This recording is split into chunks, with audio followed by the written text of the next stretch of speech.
Hello guys, this is a review of the movie Jeepers Creepers 2, which is my favorite movie of all time. Look at this limited edition lenticular version where the creeper's wings move. Isn't that cool? This in particular is actually the Canadian release, which is, as far as I know, the same thing as the one that they released in the United States. It's just that it has some of the explanation here in French and not just English. So I don't know if you know, but like I said, Jeepers Creepers 1, Jeepers Creepers, I just love the whole Jeepers Creepers franchise, if we could call the trilogy that. There's a fourth installment in the works, as we all should know as well. I tried to do a review before Labor Day weekend, but it just didn't work out because I had, well, if you don't know, Jeepers Creepers 1 and Jeepers Creepers 2 were released on Labor Day weekend and they broke box office records. So I wanted to do kind of that whole shebang, and it's the 20th anniversary of the release of Jeepers Creepers 1. But it didn't work out, like I said, because I lit some candles and for some reason, like the candle holder got like it built up on wax, and then I didn't want to burn the house down, so I just had to do it again. Plus, I was very nervous. I don't know if you could hear it in my voice now, but I'm very, very nervous. I have some points jotted down here. Not because I don't know what I'm talking about. I really, really know what I'm talking about when it comes to Jeepers Creepers. It's just that I get very, very nervous. So I have that just in case so I don't forget. We're going to start with the plot as usual. I'm going to try and be very brief so that I could get into my opinions about the movie, how I came to watch it, and how I came to be such a big fan of it the way that I am now. Let's get started. So every 23rd spring for 23 days, there's this creature that comes out to eat, right? The movie starts in a field, cornfield. There's Billy, like 14-ish, I would say, old kid. He's putting up scarecrows and he notices that the scarecrow to his left is looking kind of suspicious. Doesn't look like the rest of the scarecrows. And this is something that I feel, if you didn't know, fun fact, the actor that played Billy, he wasn't the actual actor that you see in one of the scenes where you see him from afar. That's actually a double or just another person with the wig. I don't know specifically. I heard about that in the commentary, the bonus features with Victor Salva and writer director of the movies, and some of the main cast members.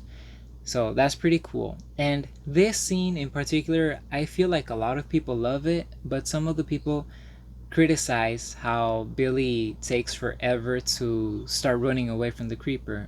And here's my opinion about that. As with any other movie that we watch, I feel like you can't be so judgmental with the decisions that the characters make, because we could see it, right? We see the whole screen. We see, for the most part, where the danger is coming from, where the hit is gonna strike from. Like we could see it. We know. But do you like put yourself in this situation? If you're like 14 or even 30, 50, 60, you're not going to expect a flying demon to be taking the place of your scarecrow or anything else for that matter, unless you really believe in like demons and witches and monsters and everything. Then you probably will have it in the back of your mind. But if you don't, and I think I speak for a lot of people that they really just would say that that's nonsense.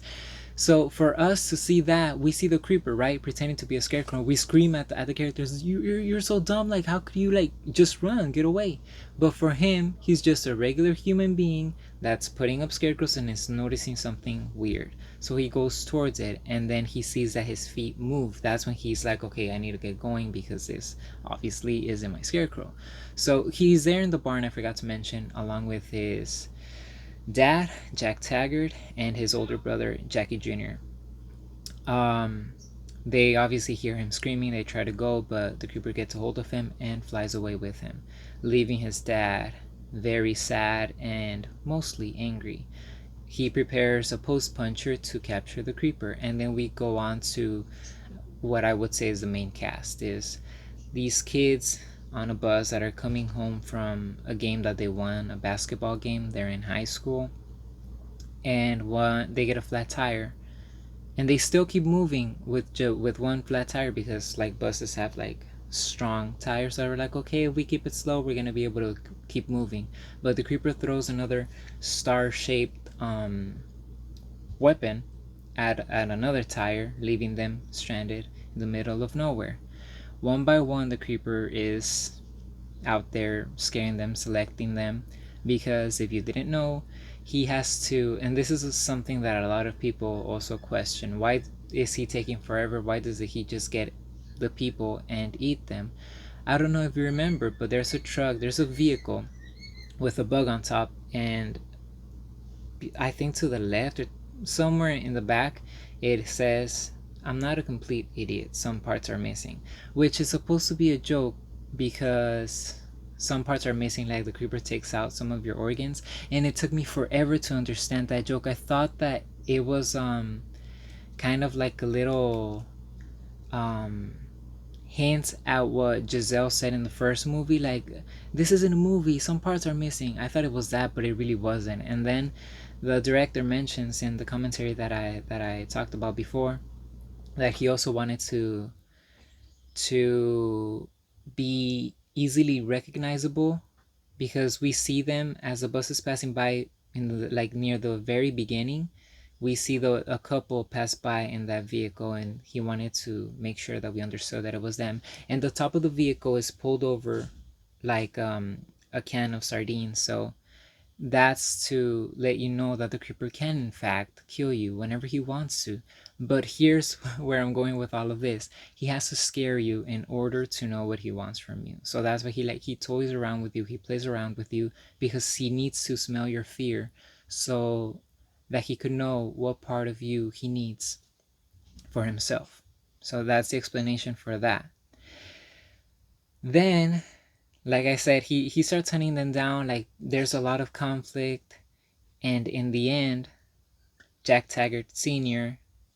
builds the post puncher thingy. He builds like a homemade harpoon. He shoots at the creeper. The creeper fights back. That's like the most epic thing in the world. They go back and forth over and over again until finally he manages to kill him.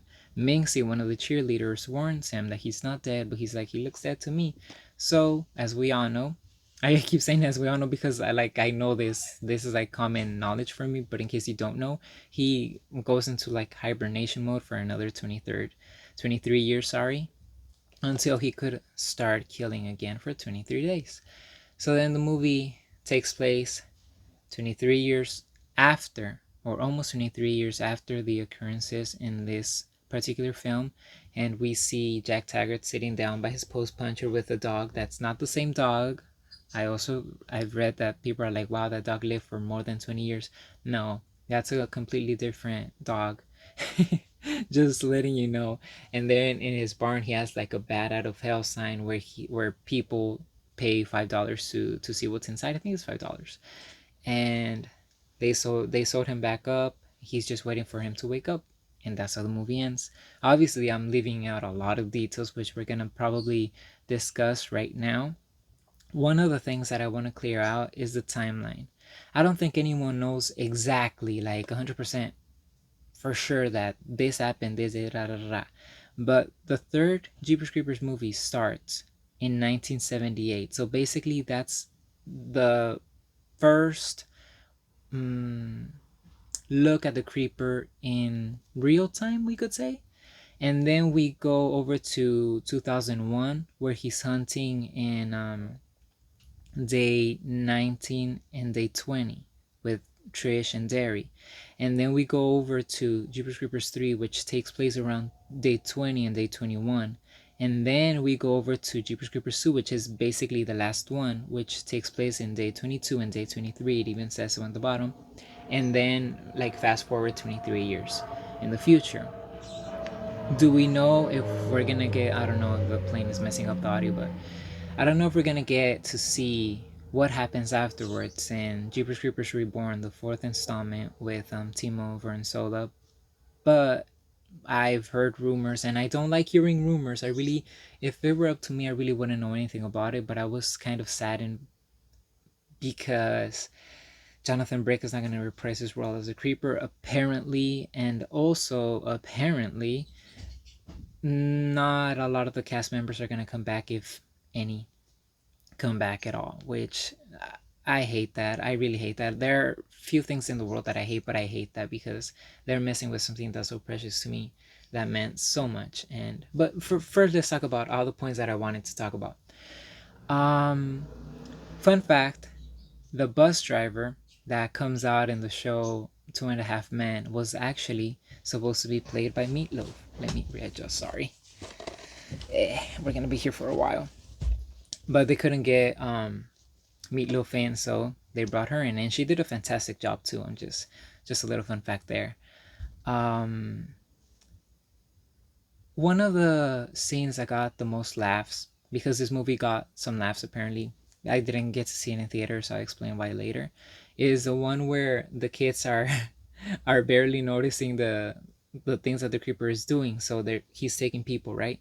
And I think it's Big K. He goes over, he's like, "Coach?" Or one of the kids. And here's the explanation with that. As it relates to what I said earlier about Billy. We know what happened. We know who took him and how and what he's going to do. But these people don't know that. You cannot expect flying demons to come out of the night sky and just lift you off your feet. It doesn't happen, or it's not supposed to happen. So it's not the first thing in your mind, you know. That's why I feel like these type of scenes really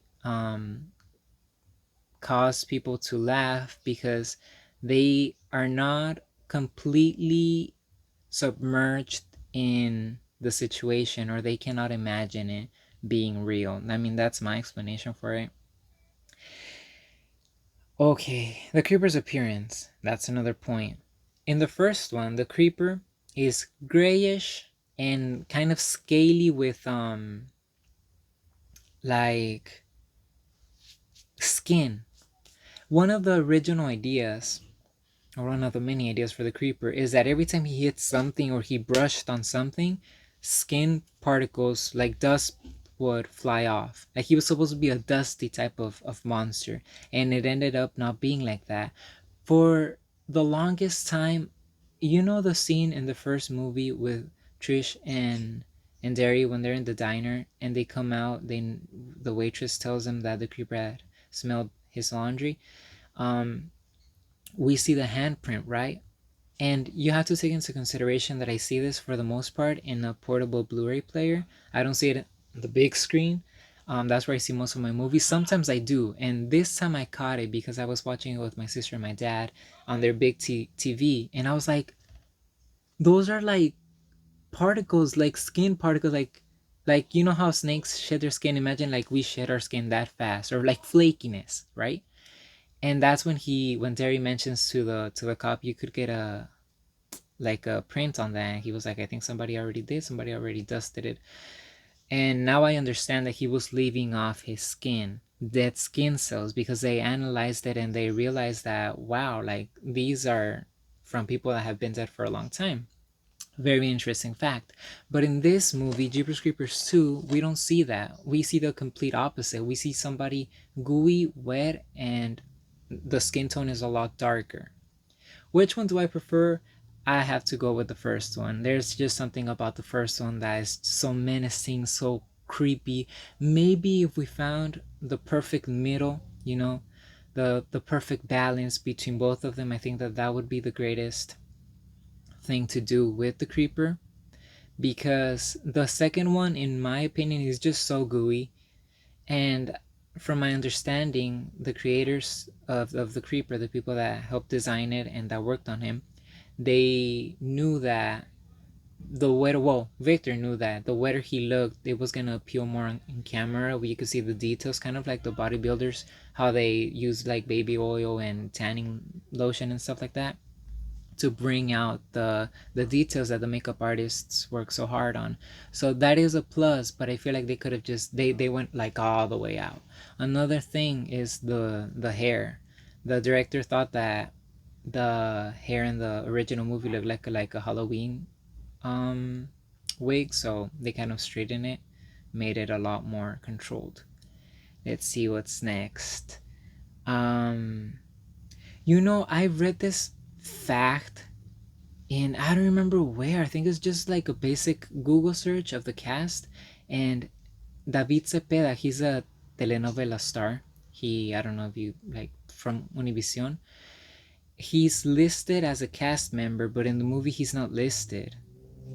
So I don't really know how that rumor got started. Maybe it's another one of him because I've watched the movie many, many hundreds of times, and I still can't spot him. So where's Waldo? I don't know. I think that's like some misinformation out there. Just beware of that if you ever see it. And if you know like Mexican telenovelas, and you know who I'm talking about, he's very famous. Um, um, let's talk about. It wasn't listed at the very bottom, but I'm just gonna talk about it because it's very important. I almost forgot. This movie has a lot of characters as opposed to most of Victor's films where it's like just two or three main characters. This one has several main characters and they have a lot of problems.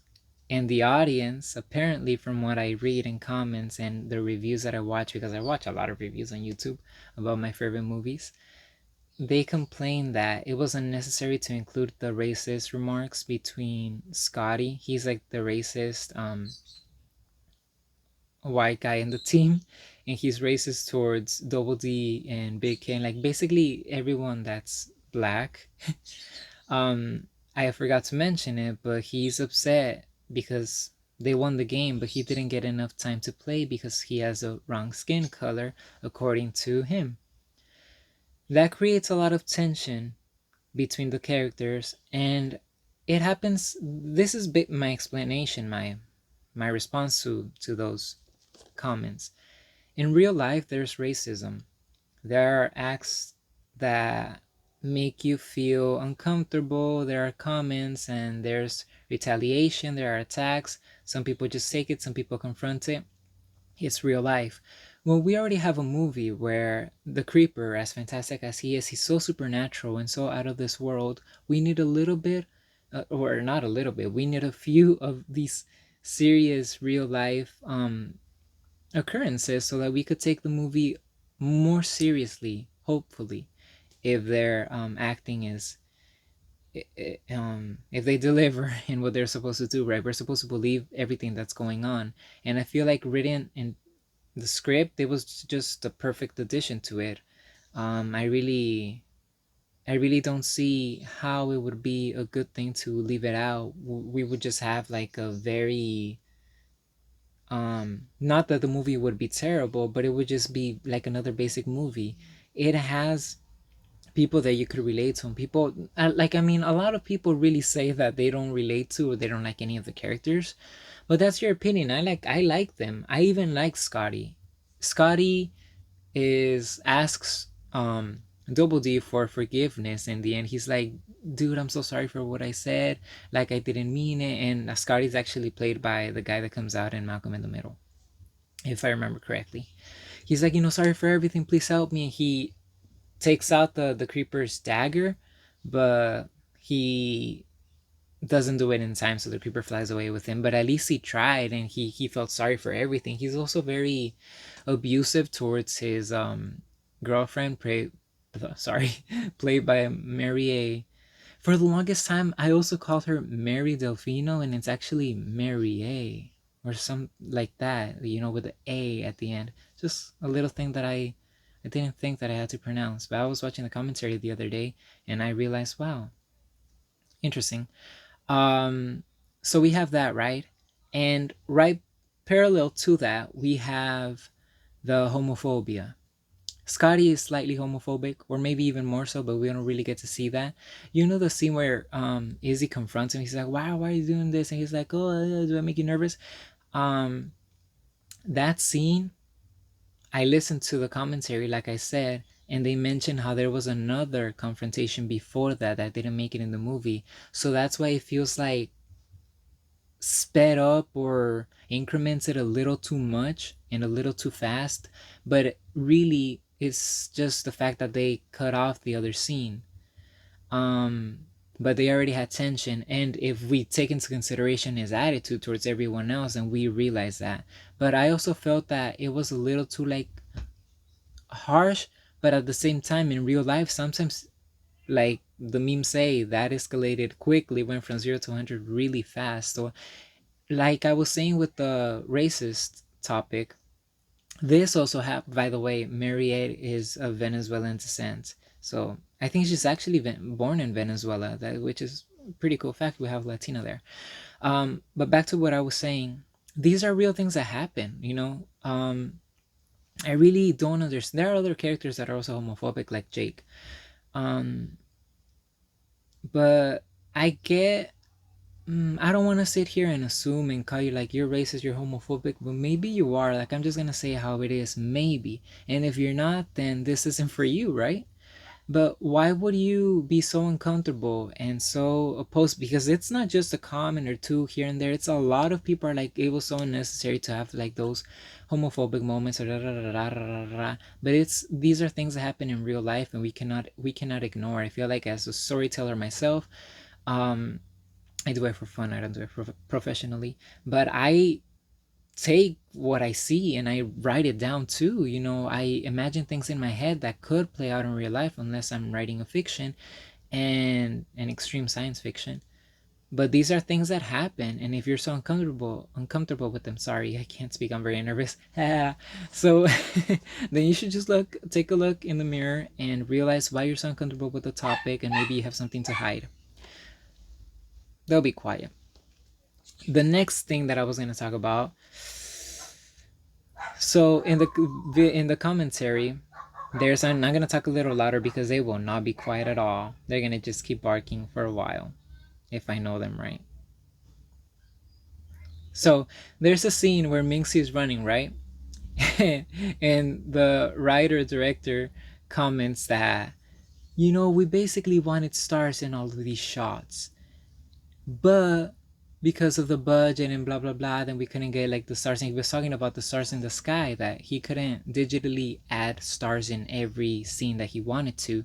And one of the cast members that plays Rhonda, that I mentioned before, Marieh, she was like, oh, you mean the stars in the sky? Oh, I was like, excuse me, that's like the funniest scene.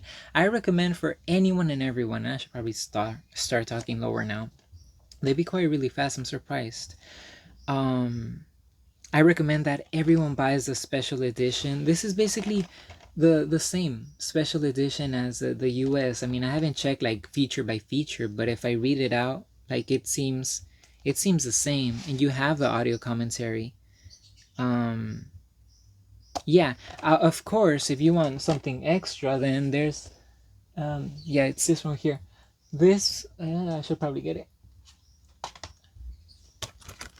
The Shout Factory release is super duper amazing, super duper. um, Let me read you some of the special features.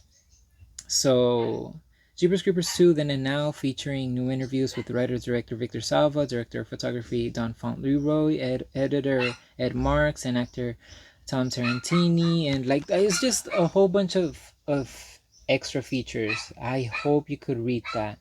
This one's amazing. It was really upgraded. The visuals are breathtaking, as is the case with this one right here, the original. Ooh, the scenery in that one is just beautiful. Another thing that I didn't write down is that this movie, I've seen it play out before the orangey tint, and let me tell you, I really don't like the bluish tint. When by that, I don't know if you know what tint means, but it's that color effect, that filter, we could call it, where it makes it, if it's blue, it kind of gives like a cold, darkish vibe. A lot of people use it for, I've seen it, if I'm not mistaken, because I haven't watched the Harry Potter movie in a long time, but I've seen it in that movie, or like Daniel Radcliffe's Woman in Black, where it's just so blue to represent nighttime, or to give the illusion that it's nighttime. Sometimes it is, but I don't like that. Like, just give me what it is. Like in Jeepers Creepers 1, when it was nighttime, it was nighttime. It was just dark. It wasn't blue.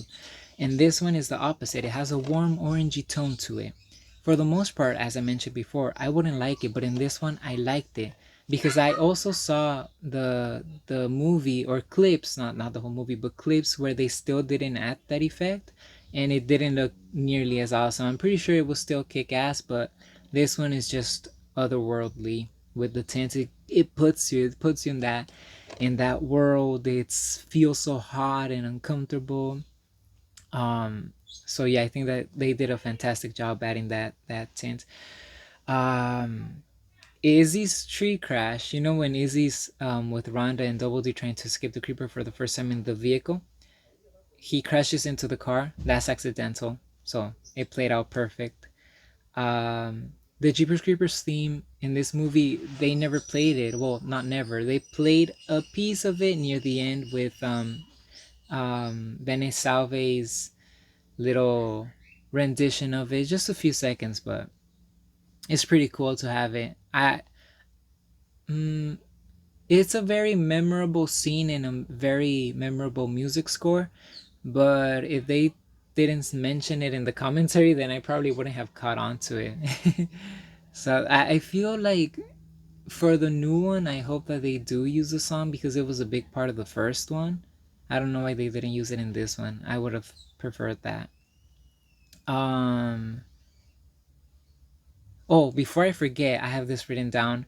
Search up in YouTube if you want, of course, horror movies that would have never started if black people were the cast. They do parodies of various horror movies such as The Exorcist, I think, The Ring, Chucky, and other movies and Jeepers Creepers too as well. So they basically play out and parody what they would do in the situation should they be in in the in the character's shoes.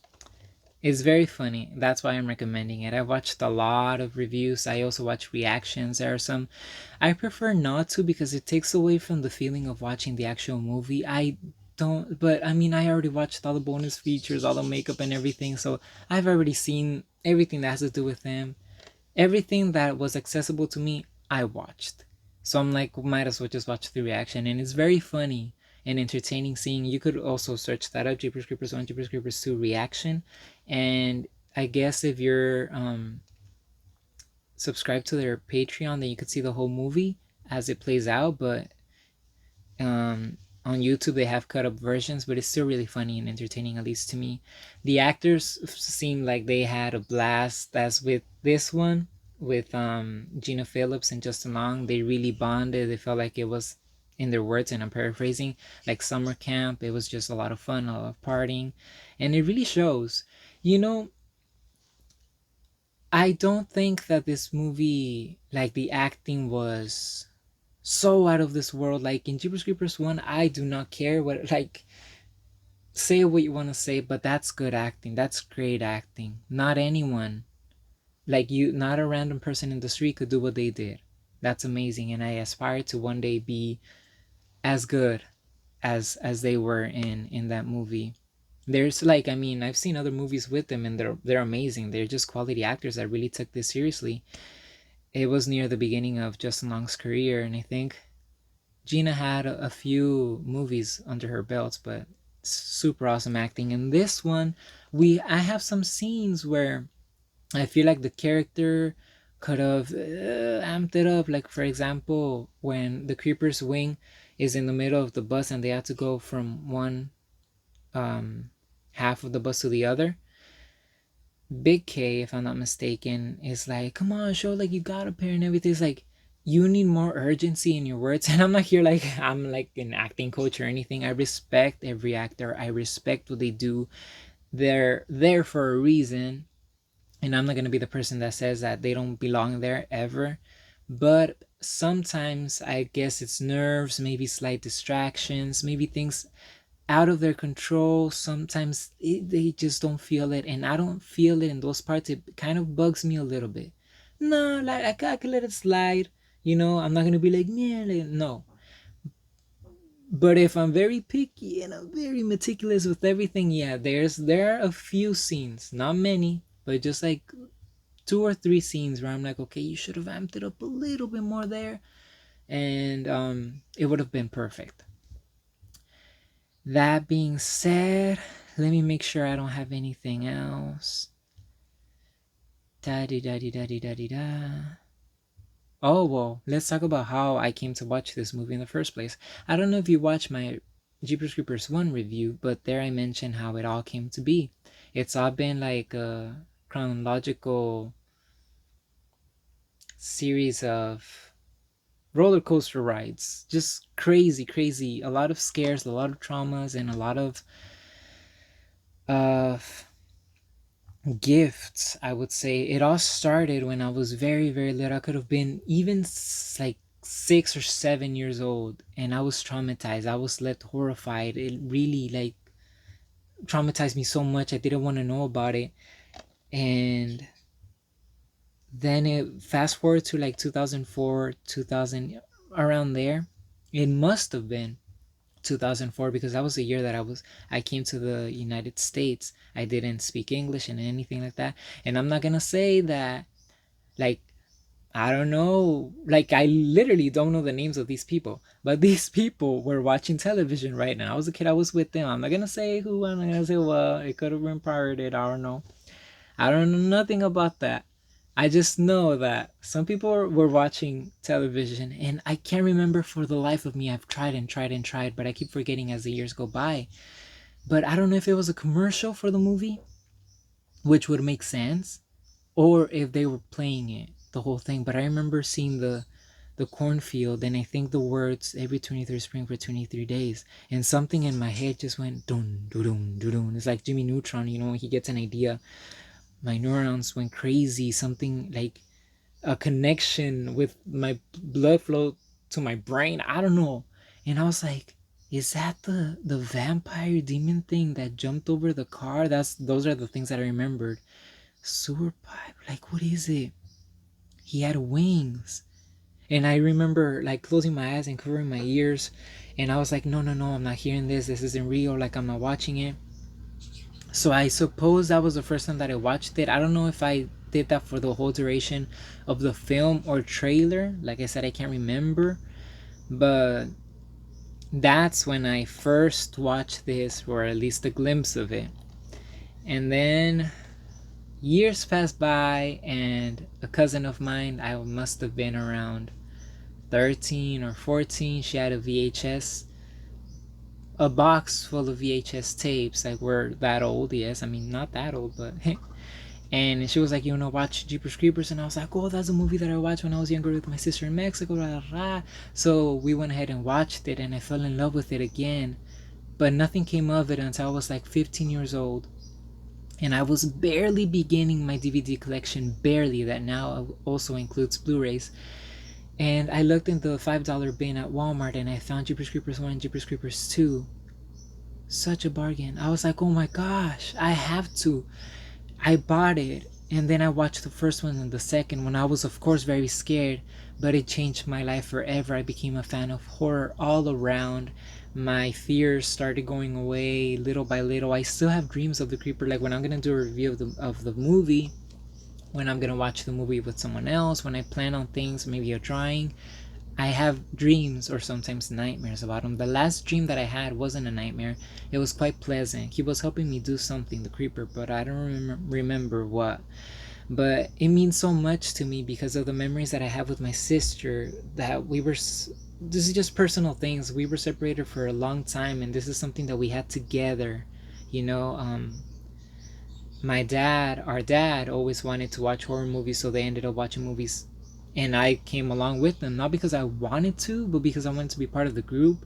It's just, it's a lot to talk about in just one review. Plus, I've already talked for a very long time, but that's basically, in a nutshell, how it all came to be. And I've come to love this movie so much and respect it, and I'm inspired by it. To give you an example of this, in 2017, I took a little break from my job, and I was hoping to find a different job. So I did quit, and I was looking like, okay, what are my options? What could I do? I think I was a cook back then.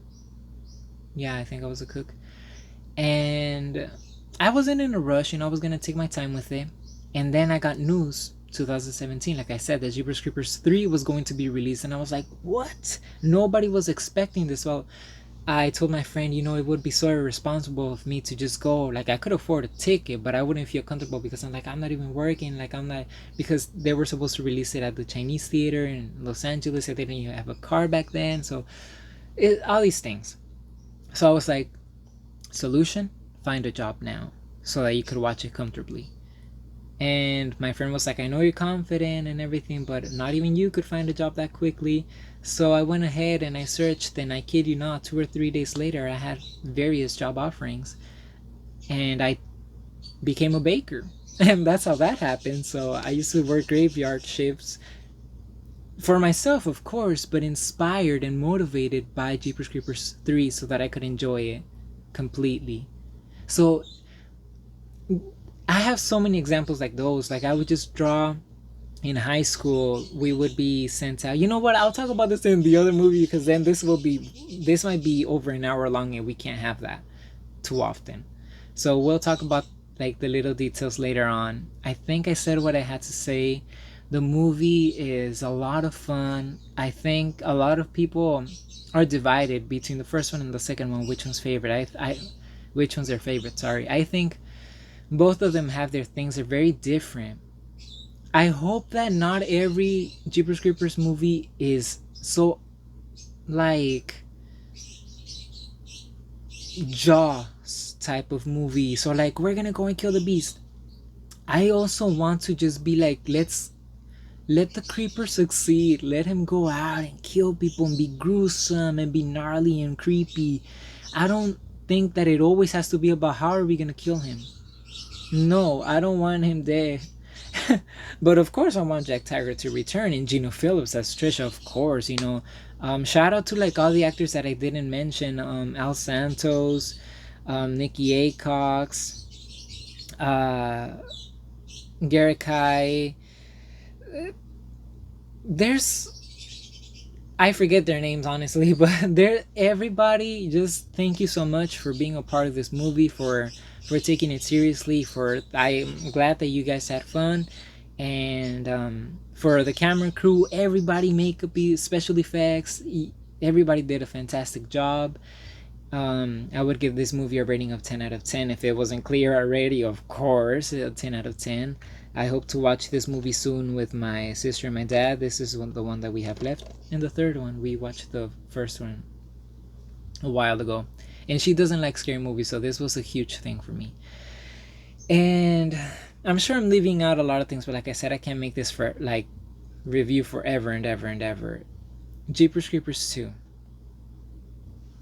If you haven't watched it, which I hope you have, I don't know why you would be here letting me spoil everything.